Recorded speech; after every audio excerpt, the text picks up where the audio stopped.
Welcome to the Jameela Adams Experience podcast. It's a place and a space for women over 40 to be inspired, encouraged, and heard. Your host, Jameela Adams, will talk about how life be lifing and how to find joy when overcoming challenges. You're invited to join the experience. Hey everyone, thank you for joining this week's episode. We have a special guest, Beth from Climb, the Small Business Book Club. How are you today? I'm great, Jameela. Thanks for having me on the podcast. I'm delighted to be here. So my business is Climb the Small Business Book Club, and we're a community of people learning together and collaborating. The idea is a lot of people do a lot of business learning, but rarely stop and take the time to apply what they've learned to their business. So that's the goal of the book club, is to take what we learn from the book. I facilitate that. I propose the topics. And then have people think about how to apply those ideas to their business, and then have small group conversations with a few other entrepreneurs about their ideas, get feedback, get more ideas, more motivation for what they're doing. So that's the idea of our book club. Cool deal. So when did you start this idea and how did it come to fruition? Yeah, it's about a year and a half old. And it came to fruition because I coach and I teach business planning classes, primarily through a nonprofit that I work with in the Bay Area in California. And so many people would say to me, okay, well, what's next? They finish that business planning class and they're like, what else can I do to keep learning? I'm like, okay, there's clearly a need here. There are people who want to keep elevating their learning process. The people who were saying what next to me were primarily kind of your target market. They were women, maybe a little younger, like mid-30s and up, who didn't want to learn from YouTube and didn't want to learn from, TikTok or whatever that is. Or maybe like me, didn't necessarily trust it, right? There's some great information out there and there's some nonsensical information out there, and there's no real way to decipher that if you don't know anything about business and you're just getting started. Right. So business books tend to be fairly trustworthy, especially, the ones that have pretty high visibility. So that's what I like to lean on. I'm a big believer in taking time to learn and engaging and thinking as you're learning and taking notes. Anything that's done in 30 seconds probably isn't very productive. Right. And so, Gotcha.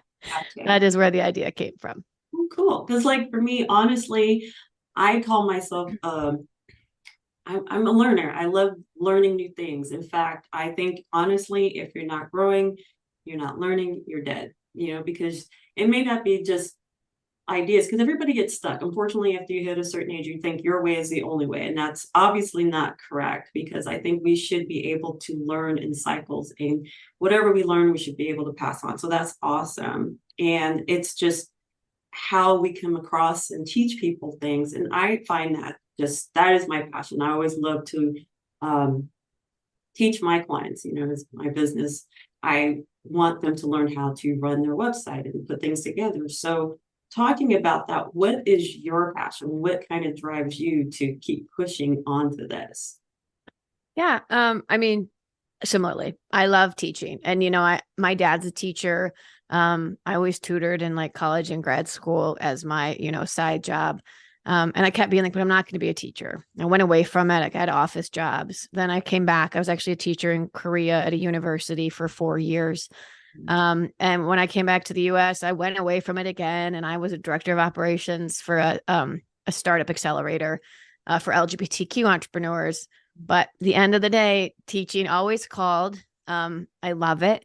It is definitely where I get the most energy, where you just feel good after you've helped someone have a breakthrough, or really figure out how to, have a better business. In my case, there's plenty of teaching out there, but for mine, how to make their business move forward. So same thing. I love that experience. Yeah. So what is the one downside to doing this? What do you see as the challenge? Is it like trying to get people to get on board, or is it like kind of have to keep nudging them? What's the challenge? What do you find the challenging part? Well, in general, for me, running businesses unquestionably is sales. I hate it. I hate sales. I'm not good at it. It's not in my nature. If I never had to do any marketing or sales again, I'd be delighted by it. I love the teaching, and I know people are like, oh, with marketing, if you just teach, and I'm like, kind of, but also you need to be very persuasive, and you need, I don't know, sometimes I feel like you need to be a little bit pushy. I know you don't have to be, but that's what it feels like. And it's Right. not in my nature to be pushy.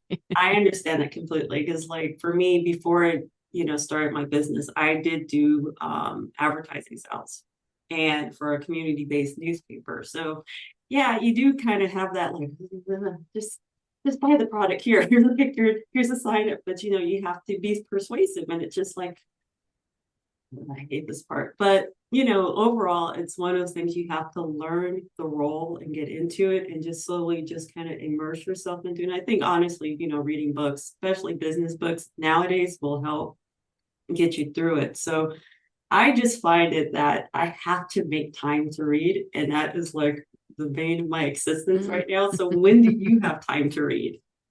Well, it is part of my business, right? So Right. it is something that I try and black out at least an hour every day. Okay. It's been a little bit tough. I am in the midst of a move from California to Chicago, and that's reading is the thing that you can always bump, right? You're like, oh, I'll read later. So Right. I'm guilty of that too, even though it's my business.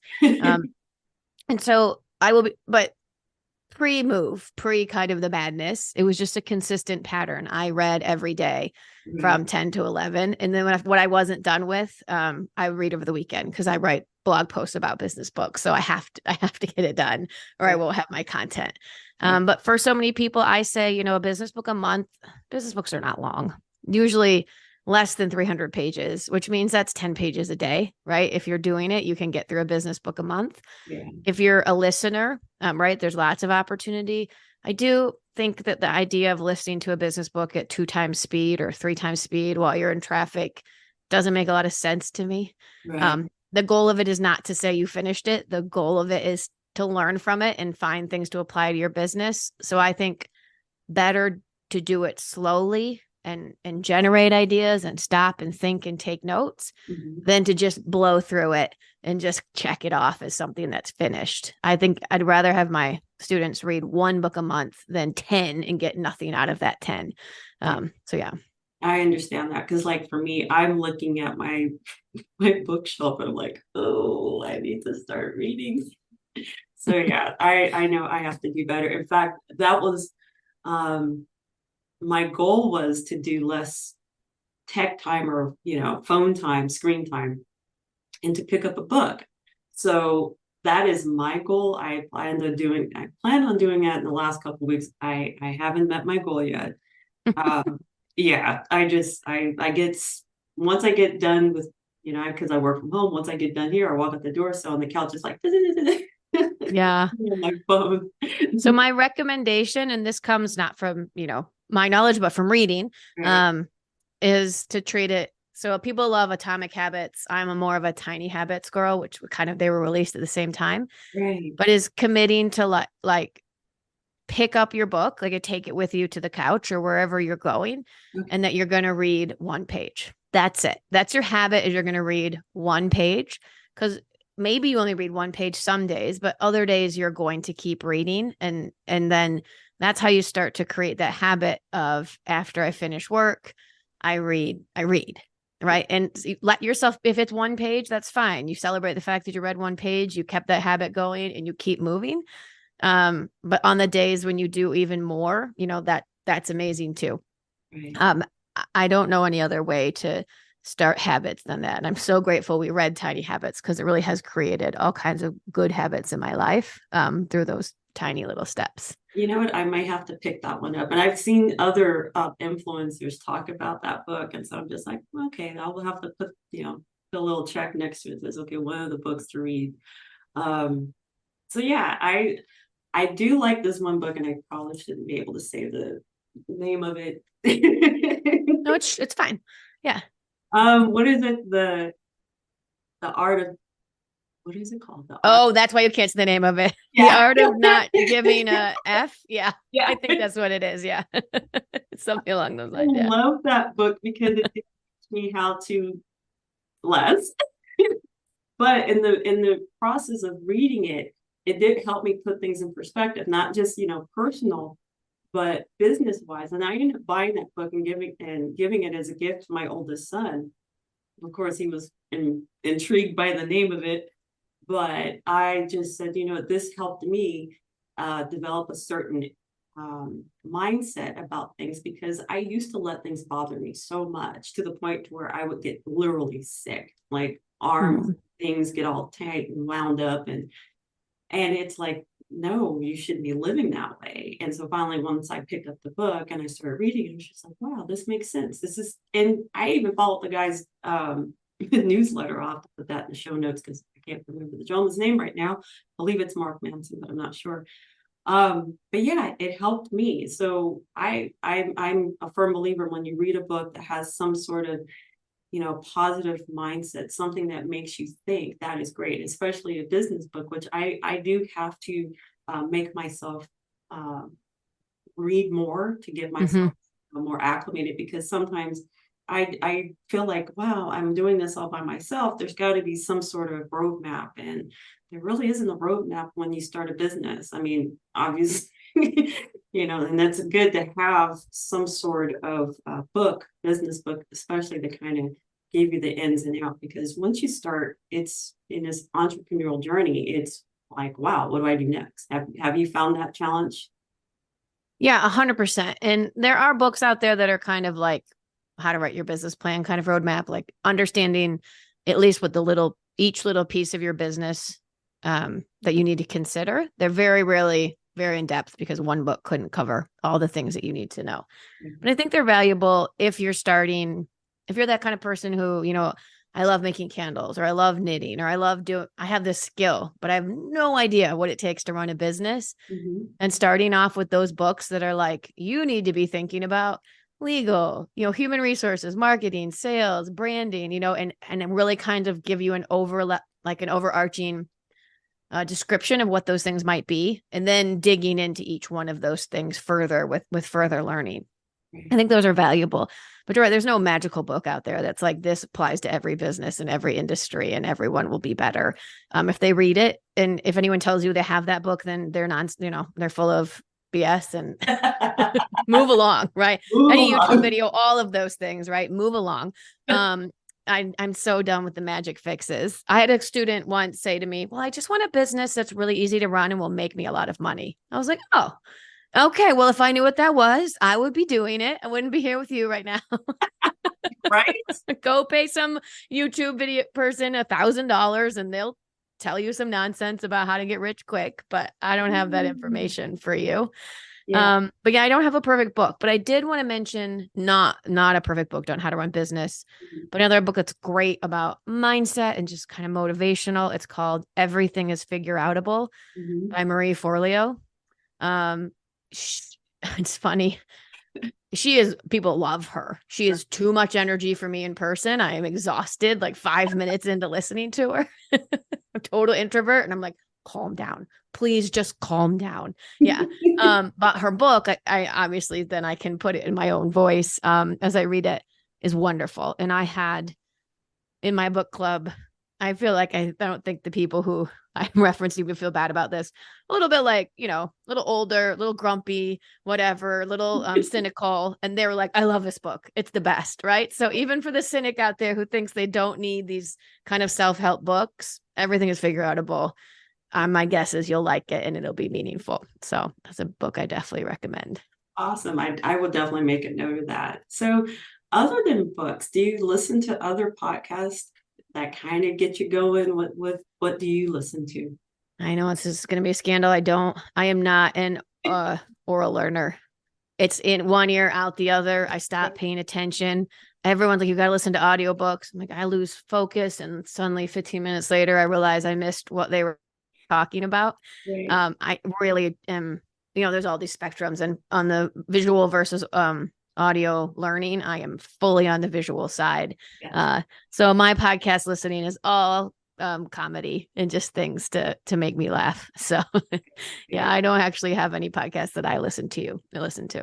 Gotcha. Understood. Because like for me, um I listen to a wide variety of podcasts. It's either like what is it, Side Hustle School, and then or the moth or things like that. It's either one extreme or the other. It's either about storytelling or about Mm-hmm. honestly starting up your own side hustle. Because, what I do is I help businesswomen, turn their passion project into, their side hustle into something, bring it into life, make it a reality. So I kind of have to keep my finger on the pulse of what's going on. And that's what I do enjoy about podcasting and listening to other podcasts. And of course, I'm definitely going to get back into reading. And thank you for that inspiration, because I know that there's a ton of books out there that I really need to get into. And I think I'm going to hit your website up again to look it up.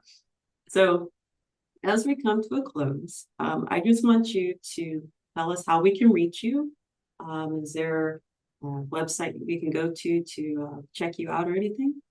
Yeah, absolutely. So I am Climb Book Club everywhere. So the website is climbbook.club.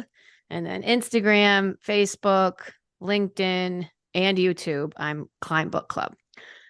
So luckily that name was available everywhere. So I'm very easy to find. And if you put in climbbookclub.com, you'd still get to me, right? I own that website too. But yeah. Cool deal. Well, look, Beth, I'm so appreciative of you being a guest on the show.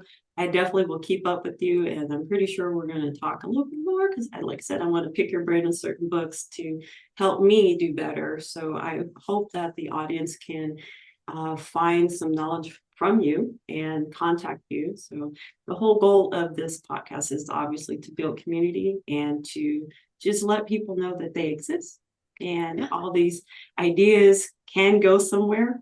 So that's the goal. And I really appreciate you being on the show. So thank you. Thank you for joining the Jameela Adams Experience. Remember to be inspired, be inspiring, be encouraged, and be encouraging. But most of all, be you. Take care, and I'll be chatting with you next week.